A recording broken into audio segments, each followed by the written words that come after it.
Hey, how's it going, everybody? So I'm going to be talking about the Suneater series, but first I wanted to kind of talk about the book real quick.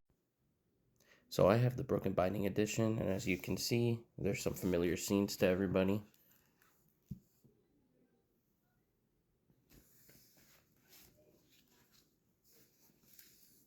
It's got a lot of beautiful set pieces in here. One of the things I like about this series is that the books together make a picture along their edges. And so currently I have 5 books. There are 2 more books that I need that I'm assuming will make one giant portrait. So I finished the book recently, and I'm gonna give some spoilers because I want to give my honest reaction to the book. And I think if I don't give spoilers, it'll be hard to understand why I feel this way. So if you don't want spoilers, don't watch this video. Yeah, so I read the book, and it took me a few weeks to finish. Honestly, it was just it was a little boring for me. I think that I understand why it was written the way it was, and I know that to me it reads kind of just like one huge prologue. There are some good scenes that happen towards the end of the book.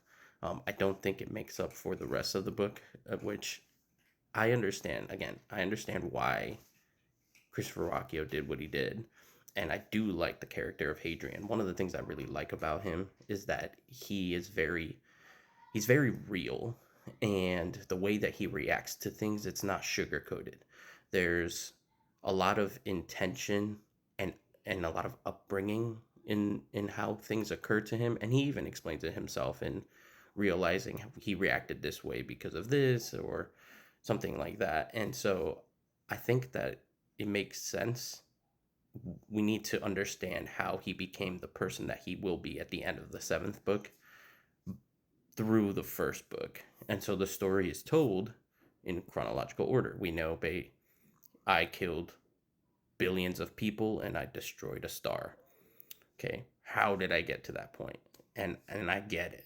It's just it's tough because the beginning part of his life is him struggling with who he is as a noble and him not wanting to do that and him wanting to be an explorer and wanting to go do other things, but his family doesn't let him because he has to be a Marlowe first and he has to be Hadrian later. Now, I do like what happens at the end of the first book where he basically gets the band back together. He gets all the people from his Myrmidon days and he ends up bringing them like Polino and Gan and Switch. He ends up recruiting Volca. He ends up finessing his way out of the situation with marrying the Count of Amesh's daughter. He ends up doing it with intelligence and not with brute strength or conquering or anything like that that you might see in other types of books. So I like that aspect. I like that Hadrian has to use other methods, that he is good at fighting, but he is not the best at fighting. There's other people that can beat him. And so there are stages to his being able to deal with certain aspects of reality. He has political things, he has physical altercations, he has realities and struggling with alien races and how that works. He has his differences between dealing with men and dealing with women. He has issues with dealing with poor people and dealing with rich people, and a lot of it comes with his upbringing. A lot of it has to do with the few years that he was on a mesh before he became a rich person again. And one of the things that I do like about the book is how we might cringe at something that Hadrian does, but there is purpose to that.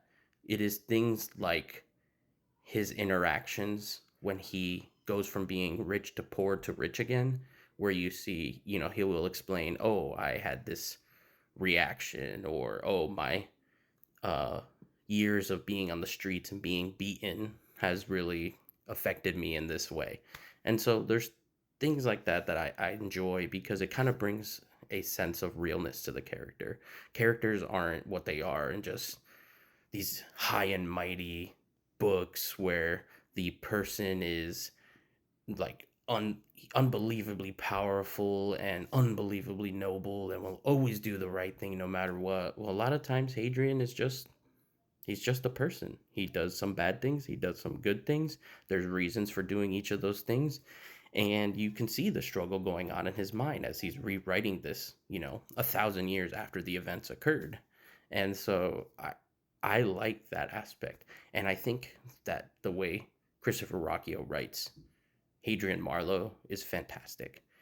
I think that his character is one of the realest and best characters I've read about in fantasy, and I like that. The issue I have is just there's just not a lot going on. He's on the same planet in the same area pretty much the entire time. He ends up in the first 100 pages are on his planet in Delos, where he's from, and then the last few hundred pages are in Borosivo, on Amesh. They're in the same country. He kind of travels a little bit to other places, but for the most part, it's all in Borosivo, and either in the slums when he's poor or in the rich place when he's rich. And he doesn't go anywhere. And a lot of it is character development, which for me is something that I kind of enjoy sprinkled throughout the story, or something that I wouldn't mind seeing as in like a middle book of a series, like a book 3 maybe, or something like that, where all of it up front. And I feel like I've read this a lot in other, or heard of it a lot in other reviews, where the first book is the weakest of the bunch. There's 7 books, the 7th book just came out, and his first book I think suffers a little bit because he knows he's building this epic story, and he wants you to understand as the audience where Hadrian begins in his journey. So because of that, there is hardly any fighting. There is hardly any interaction with any other beings. You kind of get a brief look at this alien race called the Umand on the planet, but they don't really do anything. They're kind of just slaves, and you hear about the Cielcin and you kind of deal with them at the end of the book. But again, that was a really interesting part of the end of the book, was his dealing um with the Cielcin captain, and dealing with him figuring out how to be a translator, and dealing with the fact that this race of beings is not different from the humans, which I think is one of the themes of the book. um it's some of the action sequences that occurred as a result of that interaction were very good.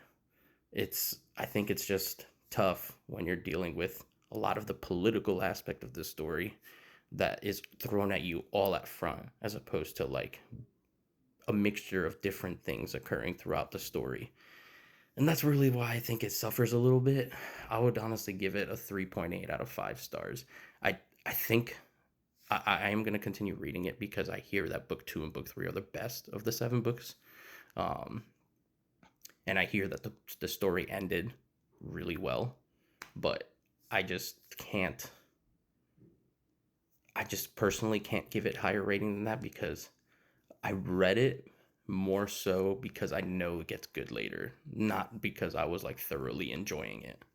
And I know that's gonna hurt some people to hear, because some people really, really, really love Suneater.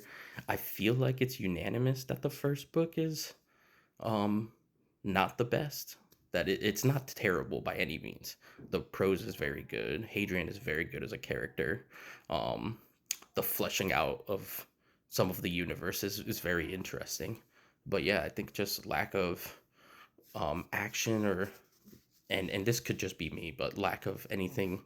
It kind of it felt like Hadrian was progressing as a character, but the story wasn't really progressing anywhere.